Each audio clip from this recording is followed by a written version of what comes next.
Anitha from Mettupalayam. ஒரே ஒரு நாள் நான் வீட்டில் இல்லை. எங்கள் வீடை மட்டும் கொஞ்சம் பாருங்கள். ஒரே நாள் தான் எவ்வளோ ஐஸ்கிரீமோ எல்லாம் வாங்கி சாப்பிட்டுட்டு எவ்வளோ குப்பை சேர்த்து வச்சுருக்காங்கன்னு பாருங்கள். ஒரு நாள் நீங்கள் வீட்டில் கிச்சன் இல்லைன்னா உங்கள் கிச்சன் காலி. என்னெல்லாமோ செஞ்சு சாப்பிட்ருக்குறாங்க. ஓகேங்களா?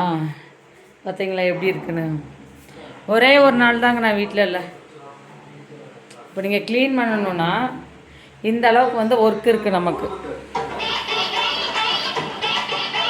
பத்திரிக்கையெல்லாம் கீழே இருக்காது. டிவி சவுண்டு பார்த்தீங்களா?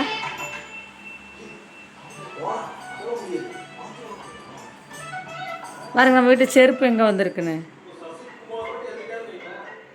இந்த ரூம் அதிகமாக யாரும் யூஸ் பண்ணாதனால இந்த ரூம் கொஞ்சம் நல்லா இருக்குது. பார்த்தீங்களா? ஒரு நாள் லேடிஸ் வீட்டில் இல்லை அப்படின்னா இப்படி தாங்க இருக்கும். என்ன பண்ணுறது?